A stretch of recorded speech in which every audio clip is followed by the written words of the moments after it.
আজকে কৌশিকী অমাবস্যায় কিছু টোটকা নিয়ে এসেছি এবং মা কৌশিকীর রূপ বর্ণনা করতে এসেছি। তো তোমরা সকলেই জানো মা কৌশিকী কিন্তু দেবী দুর্গার কোষের থেকে সৃষ্টি একজন অবতার, যিনি শুম্ভ নিশুম্ভকে বধ করেছিলেন। আজকের দিনে স্বর্গ এবং নরকের দ্বার খুলে যায় এবং প্রচুর সাধক সাধনা করেন। আর মা কৌশিকীর রূপ কেমন জানো? নীলাভ আকাশের মতো শরীর, হাতে তার বীণা, আর ছোট্ট একটি বালিকা যেন বসে আছে।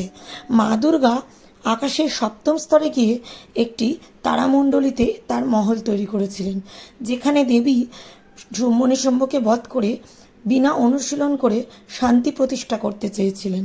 আর এই দিনটাই দেবী কোষ থেকে উৎপন্ন হয়েছিল অবতার বলে কৌশিকী দেবী নামে পরিচিত।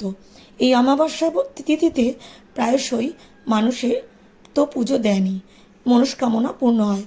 আর সঙ্গে বিভিন্ন সাধকেরা তাদের গুরুর থেকে দীক্ষা নিয়ে জপ তপ মন্ত্রের দ্বারা সিদ্ধি লাভ করেন। 1724 সালে বামাখ্যাপা শ্বেতশিমুলতলায় শ্মশানে তারাপীঠে বসে উনি সিদ্ধি লাভ করেছিলেন।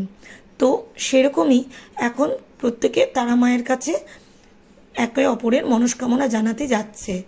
জানেন যে বামদেব কিন্তু ওখানে বসে সিদ্ধি লাভটা করেছিলেন এই কৌশিকী অমাবস্যার দিন, তাই এই দিনটিকে ধর্মীয়ভাবে খুব মাহাত্ম্য দেওয়া হয়।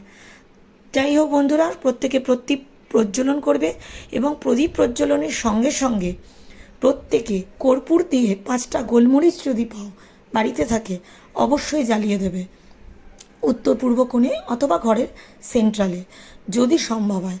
তাহলে কিন্তু অনেকটা নেগেটিভিটি কেটে যাবে।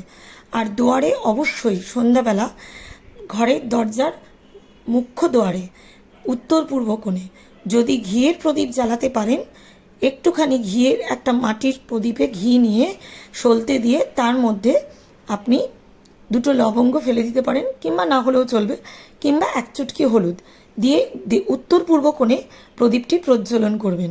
এতে ঘরে ধন সম্পত্তি বৃদ্ধি হবে। আর যদি কোনো বাধা থেকে থাকে, মা লক্ষ্মী প্রসন্ন হয়ে সেই বাধা কাটিয়ে দেবে। আজকের মতো টোটকা এটাই রইল এবং মা কৌশিকীর রূপের বর্ণনাও করলাম এবং মা তারা পুজোর প্রত্যেকে দিয়ে প্রত্যেকে সবাই মনস্কামনা পূর্ণ হোক এই আশা জানিয়ে আজকের ভিডিওটা শেষ করছি। কিন্তু যেতে যেতে বলে যাই, এই দিনে কিন্তু মনে রাখবেন 4 মাথা 3 মাথা এই জায়গাগুলোতে একটু দেখে চলবেন। তার কারণ এই অলৌকিক শক্তি, এই যে স্বর্গ নরকের দ্বার খুলে যাওয়া, একটা ধনাত্মক শক্তি, একটা ঋণাত্মক শক্তি, 2টো শক্তি, একটা পজিটিভ একটা নেগেটিভ, এই 2টো অরা যখন মিলিত হয়, যখন দুদিক থেকেই 2টো অরা বেরোতে থাকে, মানে রেজ বেরোতে থাকে, তখন কিন্তু আমরা আমাদের মধ্যে কখনো ধনাত্মকটা আসে, কখনো ঋণাত্মকটা আসে।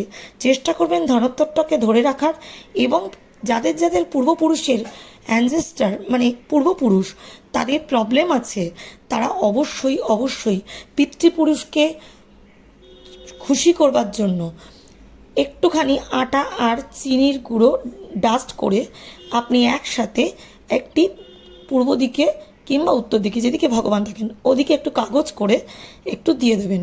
তাহলে যদি কখনো কালো পিঁপড়ে, লাল পিঁপড়ে নয়, যদি এসে খায় বন্ধুরা, তাহলে আপনি জানবেন আপনার শুয়ে থাকা ভাগ্য আস্তে আস্তে জেগে উঠবে।